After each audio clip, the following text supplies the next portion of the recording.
Aujourd'hui, dans ta capsule VIP avec Pasteur Guy, je partage sur 2 dangers de se comparer avec les autres.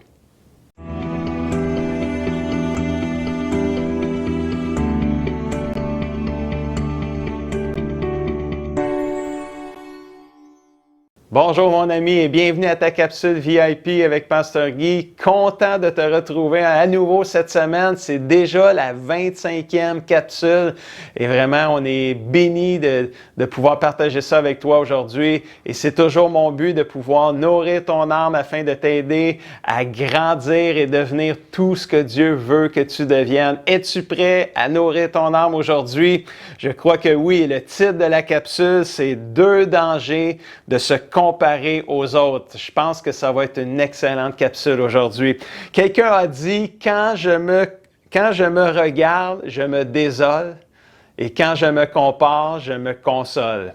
Et c'est une belle citation, mais pas nécessairement. Ça peut être un danger aussi en même temps. Mais s'il y a une chose qui est difficile à éviter dans la vie, c'est de se comparer aux autres. C'est presque même impossible et ça vient tout seul. Tu n'as pas besoin de prier pour te comparer aux autres. C'est naturel, ça vient tout seul. Et si tu ne fais pas attention, les comparaisons peuvent nuire à ta croissance spirituelle et peuvent même te faire beaucoup de mal. Et j'aimerais partager avec toi 2 dangers, c'est sûr qu'il y en a plus que 2, mais on va en regarder 2 aujourd'hui dans la capsule. 2 dangers de se comparer aux autres. Le premier danger, c'est l'orgueil. Le danger de l'orgueil est se croire supérieur aux autres qui va t'emmener à mépriser et à juger les autres. Et il y a une belle histoire dans la Bible pour t'aider à comprendre ce danger-là quand tu te compares aux plus faibles que toi. Alors, c'est dans Luc 19, versets 9 à 14, et c'est Jésus qui raconte cette histoire-là. Certains croyaient être justes et ils méprisaient tous les autres. Pour eux, Jésus raconte cette histoire. 2 hommes vont au temple ou à l'église pour prier. Un est pharisien, c'est-à-dire lui il est religieux, celui-là qui devrait être un bon chrétien, on peut le dire comme ça. L'autre est un employé des impôts. Dans ce temps-là, les employés des impôts étaient regardés comme des voleurs. Alors bon, vous voyez les 2 images. Tu as comme le religieux et le voleur, le méchant, le pas bon. Là, alors, Jésus dit au verset 11, « Le pharisien se met devant dans le temple, dans l'église pour prier. Voici comment il prie. Mon Dieu, je te remercie que je ne suis pas comme les autres. Les autres sont voleurs, injustes, adultères. Je te remercie parce que je ne suis même pas comme cet employé des impôts, l'autre qui était dans l'église en train de prier avec lui. Moi, je jeûne 2 fois par semaine. Je donne le 10e de tout ce que je gagne, etc. Et là, on voit un bel exemple du danger de se comparer aux autres. Le pharisien se comparait aux voleurs, aux injustes, aux adultères et il en trouvait de l'orgueil. Il poussa même l'insulte encore plus loin quand il a même méprisé l'employé des impôts qui était juste à côté de lui, qu'eux autres étaient vus comme des voleurs à cette époque-là. Allant même jusqu'à dire « Merci Seigneur que je suis pas comme lui, que je suis pas comme les voleurs, les adultères, etc. » Si tu commences, puis là après ça, il se met à énumérer ses performances religieuses, mais si tu commences à te comparer à ceux qui commettent des péchés comme vol, adultère, injustice, etc., puis que toi, tu les fais pas, mais là, c'est comme, tu es en danger de devenir comme le pharisien dans l'histoire. Tu es en danger d'avoir de l'orgueil. Hey, moi, je suis un bon chrétien, pas comme ça pantoute. Là, moi. Puis là, tu te crois supérieur un peu, tu commences à mépriser, à juger les autres. C'est dangereux, le jeu de la comparaison. Le religieux jeûnait 2 fois par semaine. C'est bon, jeûner. Là. C'est bon pour notre âme. C'était pas mauvais là, qui jeûnait 2 fois par semaine. Puis, il n'était pas un voleur, il n'était pas un adultère. Il donnait sa dîme, il avait une obéissance, semblait être une bonne personne, un bon chrétien. Son image extérieure était bonne, mais il y avait une grande faiblesse à l'intérieur. Il s'auto-justifiait, le rendant supérieur aux autres. Il y avait beaucoup d'orgueil. Il se comparait aux plus faibles que lui. Il les méprisait, les jugeait. Puis là, Jésus, il parle de l'attitude. Il continue son histoire, puis là, il commence à parler de l'attitude de l'employé des impôts. Puis lui, au verset 13, Jésus dit, « L'employé des impôts reste derrière. Il ne veut même pas lever les yeux vers le ciel. » Mais il se frappe la poitrine pour demander pardon, puis il dit, « Mon Dieu, aie pitié de moi, je suis un homme pécheur. » Ça, c'est comme ça que l'employé des impôts dans le temple priait. C'était différent du pharisien, là. Puis non seulement il n'a pas demandé pardon, il n'a pas seulement demandé pardon pour certains péchés, il a tout simplement imploré la grâce de Dieu comme un pécheur pour son être entier. Il ne s'est pas comparé aux autres comme le religieux dans l'histoire. Il était plutôt concerné par son état spirituel devant un Dieu juste et saint. Il s'est présenté seul devant Dieu et on va voir comment comment Dieu a répondu, a exaucé la prière de ces deux personnes-là. Et au verset 14, Jésus ajoute, puis il dit, « Je vous le dis, l'employé des impôts rentre chez lui et Dieu le considère comme un juste. » Wow, c'est vraiment bon ça. Mais ce n'est pas le cas du pharisien qui lui retourne chez eux pas justifié du tout. Si tu joues le jeu des comparaisons, le péché du religieux dans cette histoire-là peut devenir ton péché à toi. C'est vraiment un avertissement sérieux aujourd'hui que je te lance. C'est un avertissement très important. Personne n'est à l'abri de l'orgueil. Personne n'est à l'abri de se penser meilleur qu'un autre parce que c'est facile de te comparer à plus faible que toi ou à moins bon que toi. Ça dit, on le sait, ça fait des années que vous vivez, que c'est facile. Tu le sais qu'il y a toujours quelqu'un qui est mieux que toi, puis il y a toujours quelqu'un qui est moins que toi. Là, fait que si tu peux te comparer au moins que toi, ça va t'enorgueillir, tu peux te comparer au plus que toi, puis là, tu vas t'abaisser, ça va t'écraser. Le jeu des comparaisons tue la vie spirituelle du chrétien. Alors, quoi faire? Quoi faire? Mais Jésus donne la réponse quand il parle encore à des religieux un peu plus tard dans les évangiles. Puis dans Matthieu 23, verset 23, Jésus dit « Malheur à vous, spécialistes de la loi, pharisiens et religieux hypocrites, parce que vous payez la dîme de la menthe, de l'âneth, du cumin. » Dans ce temps-là, ils payaient la dîme en bien parce que c'était comme ça à l'époque. « Mais vous laissez ce qu'il y a de plus important dans la loi, c'est-à-dire la justice, la bonté et la fidélité. » Il fallait pratiquer ces choses-là sans négliger le reste qui était de payer la dîme, jeûner et prier. C'est important pour toi de ne pas négliger de jeûner, de prier et de donner la dîme, mais ce qui est plus important encore, c'est d'être juste, bon et fidèle. Ne cherche pas à te comparer aux autres par tes performances religieuses qui peuvent juste t'entraîner à mépriser les autres et à devenir orgueilleux. Et Jacques 4,6 nous le dit, Dieu résiste aux orgueilleux et il fait grâce aux humbles. C'est ce qu'on vient de voir dans cette histoire-là. Le pharisien était orgueilleux, Dieu a résisté, il n'a pas été répondu. Le pécheur, l'employé des impôts, était humble, il s'est humilié, il a demandé pardon, il a reconnu son état de pécheur. Et Dieu l'a exaucé, Dieu lui a fait grâce. Le remède pour ce point-là, c'est être juste, être bon, être fidèle et être humble, de l'humilité. Deuxième danger, la jalousie et l'envie des autres. Oh yeah! Oh, ça arrive aussi quand on se compare, on peut devenir jaloux, on peut envier les autres, on peut devenir jaloux. Ah, tu vois ce qu'il y a, tu vois ce qu'elle a. Puis là, tu es jaloux, tu as le goût d'avoir, là. J'osais justement avec Pasteur Raymond avant d'enregistrer, puis tu sais, c'est ton voisin, il y a une piscine, tu veux une piscine. Ton voisin, il y a un nouveau char, tu veux un nouveau char. Bon, tu sais, on connaît l'histoire de se comparer, ça crée de la jalousie, ça crée de l'envie. Et ça aussi, c'est destructeur. Je vais te raconter l'histoire du roi Saül avec Samuel, du roi Saül avec David plutôt, dans 1 Samuel, chapitre 18, versets 5 à 9. Puis je vais vous lire l'histoire, ces versets-là, pour vous aider à comprendre. Chaque fois que Saül, le roi, envoie David, qui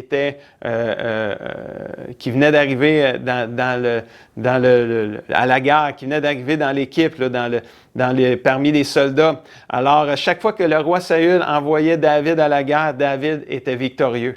C'est pourquoi Saül le met à la tête de son armée. Et là, David plaît à tous les soldats et aux officiers du roi. Quand l'armée revient, après que David a tué le Philistin Goliath, les femmes sortent des villes d'Israël. Elles viennent à la rencontre du roi Saül en chantant et en dansant au son des tambourins. C'était le party, là, on venait de vaincre Goliath. David avait battu Goliath. Et là, c'était le party dans la salle. Et là, les femmes et tout le peuple et les dames se réjouissaient. Et au verset 7, ça dit, toutes joyeuses, elles chantent et elles chantent une chanson à répondre. Puis ils se répondent les uns les autres. Saül a battu 1000 ennemis. David en a battu 10 000. Oh boy, devant le roi. Oh, là, Saül, la Bible dit au verset 8, Saül est très en colère. Ce chant ne lui plaît pas. Bon, on peut comprendre aussi. Il se dit, quoi? 10 000 ennemis pour David, puis moi, juste 1000? Hey, donnez-y le pouvoir royal, là, tu sais, en caillette, là, tu sais. Et là, la Bible dit au verset 9, « Et Saül regarde David d'un mauvais œil à partir de ce jour-là. » Comparaison. David 10 000, moi 1000, ça ne marche pas. Et là, il s'est passé de quoi dans le cœur de Saül. David a été choisi et oint pour remplacer le roi Saül. Mais Saül était toujours roi, là, tu sais. Puis il était toujours le roi. Là. David avait juste été appointé pour être le futur, le successeur du roi. Mais là, tout ce que David touchait réussissait. Alors là, il s'est passé des choses. Puis à un moment donné, ben, quand il y a eu le chant 1000 ennemis pour Saül, 10 000 pour David, et là, le roi Saül est tombé dans le piège de la comparaison. Et là, la jalousie est entrée là-dedans. Et là, c'est devenu insupportable. Et l'histoire, si vous lisez les autres versets de cette histoire-là, l'histoire du roi Saül et David nous démontre que la comparaison peut créer de la jalousie et de l'envie dans le cœur d'une personne au point de même vouloir faire du mal à l'autre jusqu'à le tuer. Et à plusieurs reprises, le roi Saül a cherché à tuer David. Et vous lisez ça dans les versets qui suivent d'un Samuel 18. Et à chaque fois, Dieu a protégé David parce que Dieu avait une destinée pour David. Mais je veux juste vous dire que la jalousie qui vient souvent quand on se compare est très destructive. Proverbe 27, verset 4 nous dit « La violence est brutale, la colère est un torrent déchaîné, mais devant la jalousie, qui pourra résister? » Imagine-toi, la violence, c'est violent, là, mais la jalousie, là, c'est encore plus mortel que la violence. Proverbe 14, 30 nous dit « Un esprit paisible donne la santé, mais la jalousie ronge le corps comme un cancer. » Quoi faire devant cette situation-là? Mais peut-être faire comme David a fait, parce qu'à un moment donné, David a eu la chance de tuer le roi Saül. Et oui, le roi Saül était à sa merci. Et là, tous les amis de David qui étaient avec lui disaient « Hey David, voilà ta chance, débarrasse-toi de Saül, tue-le, parce qu'il ne te courra plus après, tu vas être libéré de lui, tu as la chance de le tuer. Là. C'est comme Dieu te l'offre sur un plateau d'argent. » Puis il a juste coupé une partie de son vêtement, puis il l'a gardé avec lui pendant qu'il dormait, comme preuve qu'il aurait pu le tuer, mais qu'il ne l'a pas fait. Et là, à un moment donné, il voit le roi, puis 1 Samuel 24, verset 12, ça dit « Regarde, mon père, c'est ce que disait David au roi Saül, « Regarde ce que j'ai dans la main, un morceau de ton vêtement. » Puis le roi dit « C'est vrai, il manque un morceau, là, c'est toi qui l'as. J'ai seulement coupé un morceau de ton vêtement, mais je ne t'ai pas tué, j'aurais pu le faire. Tu vois que je n'ai pas l'intention de te faire du mal, ni de me soulever contre toi. Tu le vois, je n'ai commis aucun péché contre toi. C'est toi qui me cherches partout pour m'enlever la vie. » Wow! Quel geste de David, là, qui se faisait constamment courir après le roi Saül. Il allait toujours se cacher David pour se protéger du roi Saül. Et là, il avait la chance de s'en débarrasser, puis il a choisi de ne pas le faire. Puis regardez ce qu'il a dit au verset 13 de 1 Samuel 24, puissant verset, mes amis. Le Seigneur, il dit ça, là, David dit ça au roi avec son morceau de linge dans les mains. Le Seigneur jugera entre toi et moi. Il me vengera pour le mal que tu m'as fait, mais sache que moi, je ne te ferai rien. Oh, c'est excellent ça, mon ami. David avait la possibilité de se venger, mais il a choisi de ne pas le faire. Il avait confiance à Dieu. C'est le remède devant les comparaisons, devant la jalousie. C'est s'en remettre à Dieu et lui faire confiance.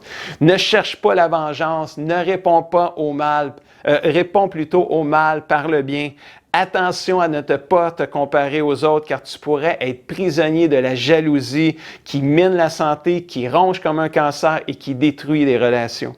Si tu es pris dans un piège de jalousie parce que tu t'es comparé à d'autres personnes, puis là, tu es pris, tu es jaloux de personnes, tu es envieux de d'autres personnes, demande pardon, avoue-le, reconnais-le et demande pardon à Dieu et demande à Dieu qui brise les chaînes de la jalousie en toi maintenant au nom de Jésus. Si tu es victime de la jalousie des autres, choisis de faire confiance à Dieu, puis demande à Dieu de te faire justice. Réponds pas par la vengeance, et réponds par la bonté. Prie pour ceux qui te font du mal. C'est ça que Jésus nous demande de faire. À Dieu la vengeance, pareil comme David le fait. Laisse-moi te rappeler en terminant les deux dangers de se comparer aux autres. L'orgueil c'est un danger. Se croire supérieur aux autres va t'emmener à mépriser, juger les autres, et la jalousie et l'envie des autres peut t'emmener à leur faire du mal et à détruire tes relations. J'aurais pu en parler encore plus, mais ces deux dangers sont suffisants pour démontrer que te comparer aux autres, c'est dangereux pour ton âme et ta vie spirituelle, mon ami. Et je veux t'encourager aujourd'hui, la remède aux comparaisons, c'est d'accepter qui on est. Nous sommes ce que nous sommes par la grâce de Dieu. Amen. Puis c'est juste d'être trouvé juste, bon, fidèle avec ce que Dieu nous donne. Humble, reconnaissant, de l'humilité, puis faire confiance à Dieu pour toutes choses. On est ce qu'on est avec la grâce de Dieu. Si tu mets en pratique ces conseils-là de cette capsule, tu vas éviter les dangers de te comparer aux autres et tu vas attirer la faveur de Dieu sur ta vie. Pareil comme on l'a vu pour le pécheur qui s'est repenti, il a été pardonné, il a été justifié. Pareil comme on l'a vu comme David, il a été protégé et il a été propulsé dans sa destinée. Alors, laisse-moi te donner les défis de la semaine en terminant. C'est détermine de ne pas te comparer aux autres, mais détermine d'être fidèle au Seigneur avec ce qu'il te donne. Lis, médite, pratique tous les versets de la capsule d'aujourd'hui. Ça va vraiment t'aider. Laisse-moi prier en terminant pour toi. Seigneur, merci. Merci pour ta parole qui nous enseigne des vérités profondes et bibliques qui sont très importantes pour notre vie spirituelle. Protège chacun de nous du danger de se comparer avec les autres. Garde-nous loin, Seigneur, de ce jeu-là, Seigneur. Enseigne-nous, montre-nous comment être juste, bon et fidèle et humble, Seigneur Jésus, et pas se laisser influencer par qu'est-ce qu'on voit chez les autres. Aide-nous à pas juger, à pas mépriser notre prochain. Au nom puissant de Jésus, on le prie. Tout le monde dit et écrit un grand amen. Si tu as aimé cette capsule, je t'invite à la partager avec tes amis et je t'invite à faire un pouce et un cœur. Puis sur ce, je te dis à la semaine prochaine.